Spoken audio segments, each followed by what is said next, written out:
I never imagined an eye exam would save my life. But when Dr. Rachel Whitfield looked at the images from my wife's retinal scan that Wednesday afternoon, something shifted behind her professional smile. She excused herself from the room without explanation, and when she returned 4 minutes later with the clinic director beside her, I knew this wasn't about glasses anymore. My name is Frank Holloway. I'm 64 years old. I spent 31 years as a high school principal in Bend, Oregon, and I retired, believing I understood people. I'd built a career on reading teenagers, managing parents, navigating school board politics. I thought I could see through anyone. Turns out, the person I couldn't see through was sleeping next to me every night. My first wife, Beth, died of ovarian cancer 5 years ago.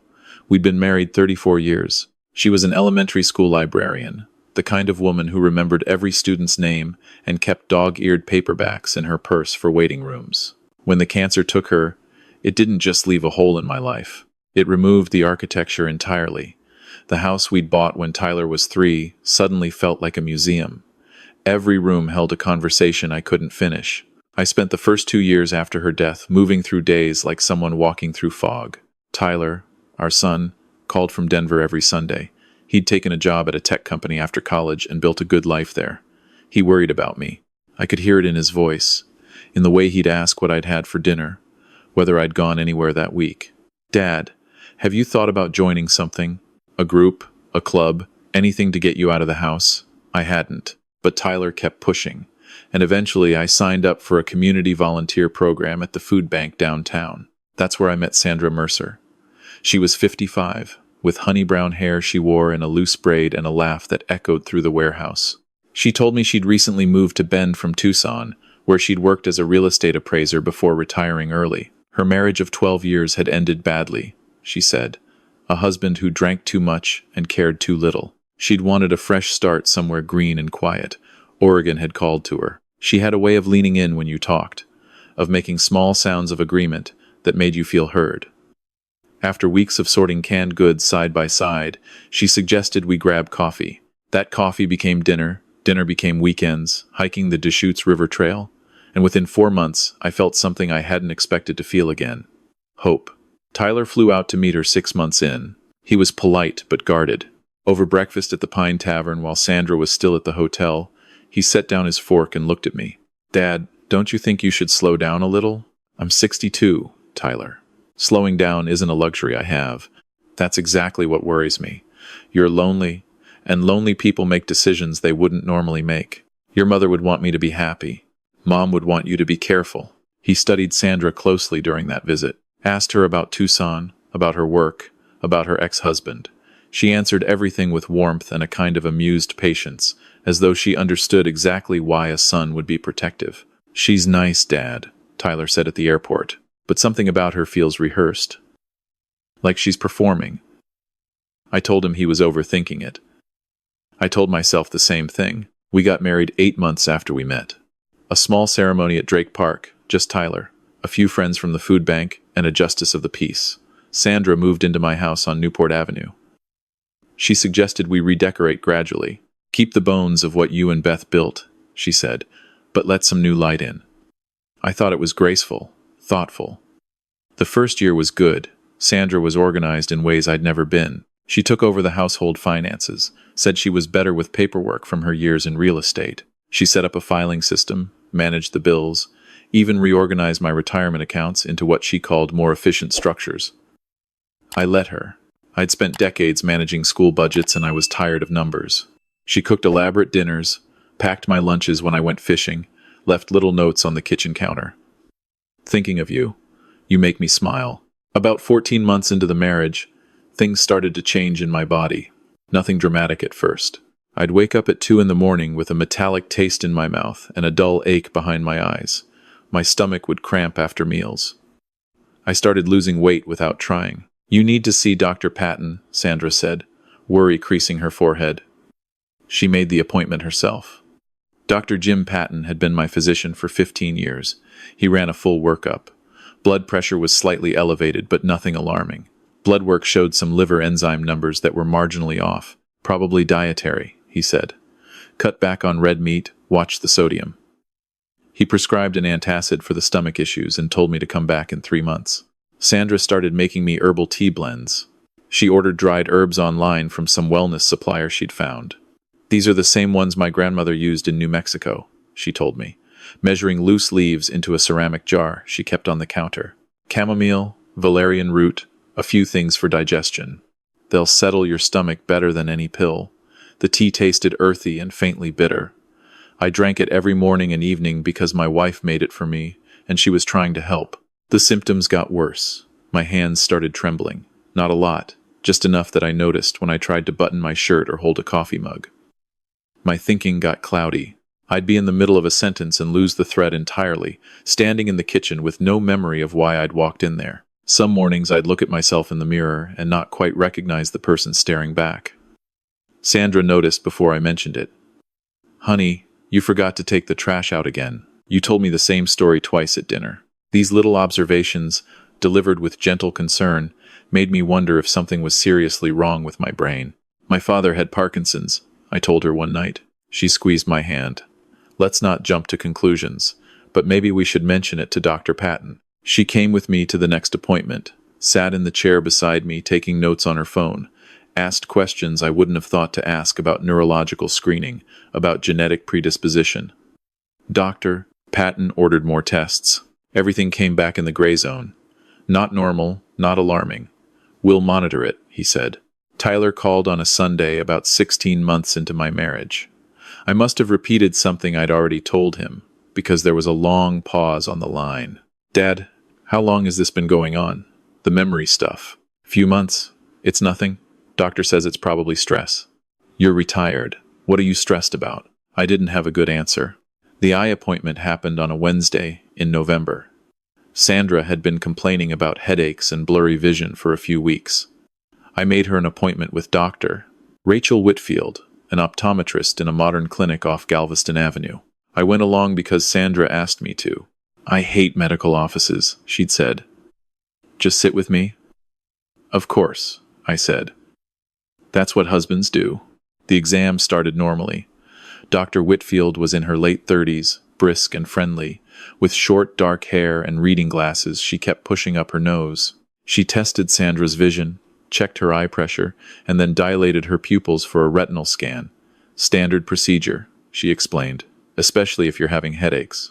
I sat in the waiting room flipping through a magazine about fly fishing. 20 minutes passed, then 35. A technician appeared and asked if I could come back. Something in her expression made my chest tighten before I'd even stood up. Dr. Whitfield met me in the hallway. Sandra wasn't with her. "Mr. Holloway, I need to ask you about your wife's medical history. Has she had any significant head injuries in the past few years?" "Head injuries? Not that I know of." "Why? What's wrong with her eyes?" Dr. Whitfield guided me into her office and closed the door. She pulled up images on her screen, high-resolution photographs of the inside of Sandra's eyes. They looked like landscapes to me, orange and red terrain with branching rivers of blood vessels. "These are retinal images," she explained. "The retina is extremely sensitive to trauma. When someone sustains a blow to the head, it can cause hemorrhaging behind the eyes. The blood gets reabsorbed over time, but it leaves scarring. Distinctive patterns." She pointed with her pen. "Here, and here, and this one." I counted 5 separate areas she indicated. 5? I don't understand. She's never mentioned any head injuries. That's what concerns me. These scars represent multiple incidents of significant cranial impact at different stages of healing. The oldest could be 3 or 4 years ago.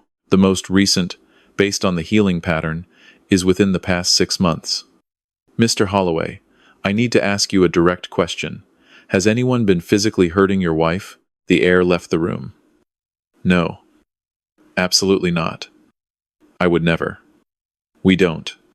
"No. I'm not accusing you," she said carefully. "But patterns like this require me to report what I've found. There may be a medical explanation, a blood clotting disorder, a vascular condition, but the distribution and staging suggest repeated trauma, not disease. Could she have fallen? Had accidents? Multiple impacts to the head severe enough to cause retinal hemorrhaging aren't consistent with typical household falls." I sat there trying to process it. My wife had hidden damage inside her eyes that told a story she'd never told me. "What about her headaches?" I asked. "Are they related?" "Almost certainly. Whoever or whatever has been causing these impacts has also been causing her chronic headaches. Then I remembered something. Actually, she has had some accidents. She fell off a stepladder about a year ago, hit her head on the garage floor, and she slipped getting out of the bathtub, maybe 8 months back. Hit the edge of the tub. There was also a minor car accident, a fender bender where she said the airbag bruised her face. Dr. Whitfield was quiet for a moment. How many incidents like that have there been since you've been together? I started counting. The ladder, the bathtub, the car accident. She'd tripped on a hiking trail and hit her head on a rock. She'd walked into an open cabinet door in the kitchen, and she'd fallen down the back porch, steps in the rain. I realized I'd just listed 6 separate head injuries in less than 2 years. Did she seek medical treatment for any of those?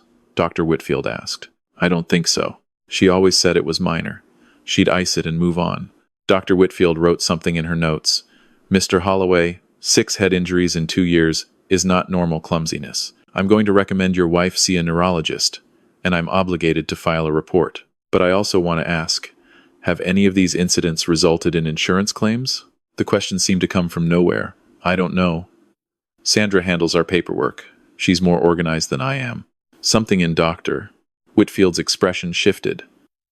She chose her next words like someone placing stones across a stream. Sometimes, repeated injuries that are never professionally treated but somehow documented can indicate patterns beyond simple accidents. I'm not making accusations. I'm saying this warrants a closer look. When I went back out to the exam room where Sandra was waiting with the clinic technician, she looked annoyed. What took so long? I've been sitting here with my eyes dilated for 40 minutes. Dr. Whitfield returned and calmly explained she'd found some retinal scarring that needed further investigation, possibly related to the headaches. She recommended a neurologist. Sandra's reaction was measured. That's probably smart. I have been getting more headaches lately. What kind of scarring? Consistent with head trauma. Have you had any significant injuries to your head, Mrs. Holloway? Just the usual bumps and tumbles. I'm a bit of a klutz. She laughed lightly. Nothing worth worrying about. The drive home was quiet. Sandra scrolled through her phone. At one stoplight, without looking up, she said, "That doctor seemed a little dramatic, don't you think? Retinal scarring could be anything." I agreed because I didn't know what else to do. That night, after Sandra went to bed, I sat in the dark kitchen with my phone and called Tyler. "Dad, it's 11:30. What's wrong?" I told him everything. He didn't interrupt once. When I finished, the silence stretched long enough that I checked to make sure the call hadn't dropped. "Dad, I need you to listen to me. Those teas she makes you, your symptoms, the timing. When did you start getting sick?" I thought about it. Maybe 14 months ago. After she started with the herbal teas. And when did her accident start? Around the same time. "Dad." The word came through the phone, heavy and afraid. "Tyler, you think she's—" I couldn't finish it. "I think you need to stop drinking that tea right now. I think you need to see a doctor Sandra doesn't know about. And I think you need to go through her files when she's not home." I almost argued, almost said he was being paranoid, that Sandra was my wife and she loved me and there had to be reasonable explanations for all of it. But something stopped me. Maybe it was the memory of Dr. Whitfield's careful expression. Maybe it was the metallic taste that had been sitting on my tongue for months. Maybe it was the fog in my brain lifting just enough for a sliver of clarity to break through. "Okay," I said. The next morning, I poured the tea down the sink while Sandra was in the shower. I told her my stomach was too upset for anything warm. She frowned, felt my forehead, told me to rest. Over the next 4 days, I dumped every cup she made me. I started drinking coffee at the gas station on Greenwood Avenue instead. By the 3rd day, something was happening. The fog was retreating. My hands stopped trembling. The metallic taste faded. My stomach settled. I felt like a man waking up from a dream he hadn't realized he'd been trapped in. On the 5th day, while Sandra was at what she said was a yoga class, I went into her home office. Sandra kept a small desk in the spare bedroom with a locked file cabinet. I'd never opened it. She'd told me it was old tax records and divorce paperwork she didn't want to deal with. Private things from a painful past, she'd said. I'd respected that. The lock was cheap. A flathead screwdriver from the garage opened it in 10 seconds. Inside, I found 3 folders that changed everything. The first held hospital discharge papers from 2 emergency rooms I'd never heard of, one in Portland, one in Salem, 3 visits over the past 18 months, a concussion from a fall. Fractured ribs from what she told them was a car accident. A dislocated jaw from slipping on wet pavement. Each visit happened on days Sandra told me she was at continuing education seminars or visiting a college friend in Portland. The second folder contained insurance claims. Not from our joint policy. From a personal accident insurance policy I never knew existed. Sandra had filed 7 claims in 2 years, totaling over $170,000. Each claim corresponded to one of her accidents. Each one had been paid. The third folder was thinner. Just a few printed emails between Sandra and someone named Derek. The emails were clinical, businesslike, Wednesday works, same setup as last time. Filed the claim, Monday, should process in 3 weeks. Need to increase the dose. He's still too alert. That last line, I read it 4 times. He's still too alert. I heard the front door open downstairs. Sandra was home early. My hands shook as I photographed every page with my phone, then slid the folders back into the cabinet and pressed the lock closed. When she appeared in the hallway, I was walking out of the bathroom. Feeling better? She asked. Getting there, I said. She smiled. Good. I'll make you some tea. I smiled back. That would be nice. I didn't drink it. The next morning, I drove to a walk-in clinic in Redmond, 20 miles from Bend. Far enough that Sandra would never hear about it. The doctor, a young woman named Dr. Lisa Okafor, listened to my story with a stillness that told me she was taking every word seriously. Mr. Holloway, I'd like to run a comprehensive toxicology panel. Hair, blood, and urine. If you've been ingesting a toxic substance chronically, traces will still be present even though you've stopped. She took the samples, told me she'd rush the results. If this comes back positive for what I think it might, she said, we're going to need to involve law enforcement. Are you prepared for that? I told her I was. I wasn't sure that was true. I called Tyler from the parking lot. He'd already taken time off work. He was driving to Bend. Don't argue, Dad. I'm coming. The results came back 2 days later. Dr. Okafor called me at 7 in the morning. I was sitting on the back porch watching deer cross the yard. The phone pressed so hard against my ear it left a mark. Your blood work shows elevated arsenic levels, she said. Not acute, but consistent with chronic low-dose exposure over many months. The hair analysis confirms prolonged ingestion. Mr. Holloway, someone has been poisoning you. I'd expected it. I'd known, somewhere beneath the denial, since the moment I read those emails. But hearing a doctor say it out loud made the ground shift under my feet. She'd already contacted the Deschutes County Sheriff's Office. They wanted to talk to me immediately. Tyler arrived that afternoon. He walked into the house, looked at me, and I watched his face cycle through relief, anger, and fear in the space of a breath. He hugged me hard and didn't let go for a long time. 2 detectives came to the house the next morning. Detective Karen Rhodes was calm and methodical, the kind of person who writes everything down and asks the same question 3 different ways. Her partner, Detective Paul Fontaine, was younger, intense, took notes on a laptop. Sandra had left for her Tuesday morning hair appointment. Tyler sat beside me at the kitchen table while I laid out everything. The retinal scans, the hidden medical records, the insurance claims, the emails with Derek, the teas, the test results. Detective Rhodes looked at the photos on my phone for a long time. Who is Derek? I don't know. I've never heard her mention anyone by that name. They took the herbal tea containers from the kitchen counter, bagged them as evidence, took samples from the ceramic jar. Sandra mixed her blends in, took my laptop, our shared tablet, Sandra's backup hard drive that I found in her office closet. Mr. Holloway, is there somewhere safe you can go? Detective Rhodes asked. If your wife has been doing what these results suggest, you cannot be in this house when she returns. Tyler had already booked us a hotel in Sun River. The investigation moved with a speed that stunned me. Within 48 hours, the lab confirmed the herbal tea mixture contained arsenic trioxide.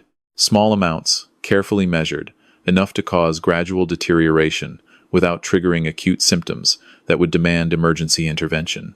The kind of dosing that takes months to kill, and when it does, leaves behind a body that looks like it died of natural organ failure. The emails on the backup drive painted a complete picture.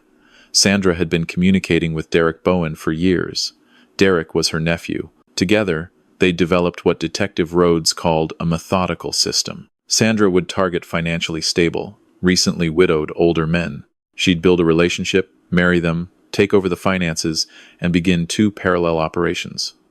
One, she'd start a slow poisoning regimen to degrade her husband's health. Two, she'd stage self-inflicted injuries to collect on accident insurance policies. Derek helped with the injury staging, filed the paperwork, and split the proceeds. Then came the part that made me grip the edge of the hotel bed so hard my knuckles went white. Sandra Mercer wasn't her real name. Her birth name was Sandra Pruitt. She'd changed it legally 6 years ago, right before moving to Oregon from Nevada. Before that, she'd been married twice. Her first husband, Carl Ingram, 61, died 4 years into their marriage from what was ruled kidney failure in Reno. No autopsy was performed. Sandra collected $350,000 in life insurance. Her second husband, William Dane, 58, died 3 years into their marriage from what was called complications of a fall down basement stairs in Henderson, Nevada. He'd been experiencing months of unexplained fatigue and cognitive decline before the fall. Sandra collected $400,000 plus the house. Neither death had been investigated as suspicious. Both men had been recently retired. Both had been widowers. Both had married Sandra within a year of meeting her. I was the third.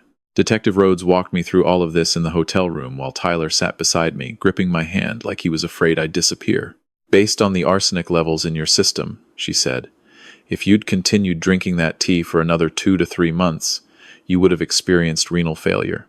Given your documented cognitive decline and your family history of Parkinson's, no one would have questioned it. It would have looked like a natural death in a man whose health had been failing. She had a life insurance policy on you, Detective Fontaine added. $1.8 million. Forged your signature using digital manipulation of documents you'd already signed. She was the sole beneficiary. Tyler made a sound I'd never heard from him before. Something between a growl and a sob. How did she forge it without me knowing? I asked. Your marriage certificate, your mortgage documents, your will. She had access to all your signatures. The forgery was professional grade. They arrested Sandra and Derek on a Thursday morning. Sandra was at the hair salon when they took her. According to Detective Rhodes, she didn't resist, didn't cry, didn't say a word. She simply looked at the officers with an expression Rhodes described as inconvenienced, like she'd been interrupted in the middle of an errand. Derek was arrested at his apartment in Eugene. He talked within hours, pled out within weeks. In exchange for a reduced sentence, he described everything. How Sandra researched arsenic dosing schedules online using a VPN. How she ordered the arsenic through a chemical supply company under a fake business name. How they'd practiced staging her injuries to look convincing. How she'd intentionally switched doctors and pharmacies every few months to avoid anyone seeing the full pattern. He also confirmed what I'd feared most. Sandra had planned to kill me. The timeline was specific. She'd intended to increase the dosage after Christmas, push my body into crisis by February, and have me dead by spring. The life insurance policy had a 2-year contestability period. She'd been waiting for it to expire. The trial was 9 months later. By then, I'd recovered most of my physical health. The tremors were gone, the stomach problems had resolved, but the cognitive effects lingered. I still lost words sometimes, still had moments where my thoughts scattered like startled birds. My nephrologist said some kidney damage might be permanent. Minor, manageable, but permanent. A souvenir from the woman who'd promised to love me. Tyler had moved to Bend. He'd arranged to work remotely from his company's satellite office. I told him he didn't have to uproot his life for me. He said, "You spent 18 years raising me, Dad. You drove me to every baseball practice, sat through every school play, helped me with every college application. This isn't even close to paying that back." I sat through every day of the trial. Sandra looked different in the courtroom. The warmth was gone, replaced by a flat calm that was more unsettling than anger. Her attorney tried to argue diminished capacity, claimed Sandra had been manipulated by Derek, that she suffered from a personality disorder that impaired her judgment. The jury didn't buy it. Derek's testimony was devastating. He described Sandra as the architect. She planned everything, he said. I was the hands. She was the brain. She picked the targets, set the timelines, calculated the doses. She even rehearsed what to say at funerals. A forensic toxicologist explained to the jury how chronic arsenic poisoning works, how it mimics the symptoms of aging and degenerative disease, how it accumulates in hair and nails like a chemical diary of exposure. Dr. Whitfield testified about the retinal scans, about the hemorrhaging patterns that revealed years of deliberate self-injury. Insurance investigators presented evidence of over $500,000 in fraudulent claims across 3 states. The prosecution asked to exhume the bodies of Carl Ingram and William Dane. Both showed traces of arsenic. Both deaths were reclassified as homicides. When the verdict came back, guilty on all counts, including 2 counts of murder, 1 count of attempted murder, fraud, identity fraud, and forgery, the courtroom was silent. Sandra didn't flinch, didn't blink. The judge sentenced her to life without parole. Derek got 12 years. As they let her out, Sandra turned and looked at me. Not with remorse, not with hatred, with something worse. Calculation.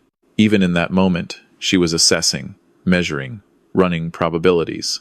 I realized then that I'd never known her at all. The woman I'd married, the woman who made me tea and left notes on the counter and laughed at my jokes, that person had never existed. She was a character Sandra had invented, performed flawlessly, and would have discarded the moment I stopped being useful. Outside the courthouse, Tyler hugged me so tight I felt my ribs creak. He was crying. I was too. "It's over," he said. But it wasn't. Not really.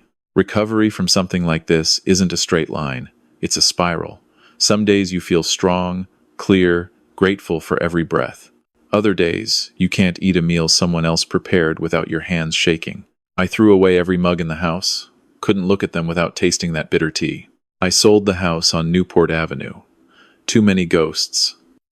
Tyler helped me find a cabin near Tumalo Falls, small and clean, with a view of the mountains. I started seeing a therapist named David who specialized in survivors of domestic predation. He never once told me I should have known. Never once suggested I was foolish for trusting her. What he said was, predators succeed because they exploit our best qualities. Your openness, your loneliness, your willingness to love again, those aren't weaknesses. A year after the trial, I joined a support group for older adults who'd been targeted by people they trusted. There were 6 of us.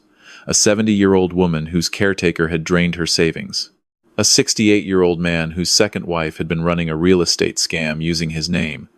A retired nurse whose own son had been forging her prescriptions. Hearing their stories, telling mine, helped in ways I couldn't have predicted. There's something about saying the unspeakable out loud to people who understand that loosens its grip on you. One evening, a new member, a woman named Gail, 66, asked the question we all carried. How do you ever trust anyone again? No one had a perfect answer. What I said was this. You don't trust the way you used to. That version of trust, the blind kind, the kind that assumes the best because it's easier, that's gone. And maybe that's okay. What replaces it isn't suspicion. It's attention. You learn to watch, to listen, not with paranoia, but with the kind of care you should have been giving all along. What I know now, what I wish I'd known then, are the patterns I missed. How Sandra isolated me from old friends gradually, so smoothly I didn't notice the shrinking of my world. How she took control of every piece of financial paperwork until I couldn't have told you the balance of my own accounts. How she made me doubt my own mind by gently pointing out every forgotten word, every repeated story, every confused moment, until I believed I was falling apart. How her love was loudest when I was weakest. How she'd become the most attentive, the most caring, the most present, exactly when I was most vulnerable. I learned that people like Sandra target people in transition, widowed, divorced, newly retired. They look for loneliness and financial stability, and they are breathtakingly patient. They build trust the way an engineer builds a bridge, one careful piece at a time, load-tested and reinforced, until you'd stake your life on its strength, and then they let it collapse with you on it. I also learned something else, something that keeps me going on the hard days. Tyler's instinct, that quiet discomfort he'd expressed from the very beginning, the worry I'd dismissed as overprotectiveness that saved my life. Not the doctors, not the detectives. My son, he saw what I couldn't because love sometimes sees clearer than the person standing in the middle of the storm. If I'd listened to him 6 months earlier, I might have spared myself months of poisoning. If I'd listened a year earlier, I might never have married her at all. But I didn't, and I almost died for it. So now I listen. To Tyler, to my therapist, to the people in my support group, to the small voice inside me that says something isn't right. I'm 64 years old. Some mornings I still wake up with a phantom metallic taste on my tongue that isn't really there. Some nights I dream about pouring tea down the sink, about the moment the fog lifted and I realized the woman I loved was killing me, one sip at a time.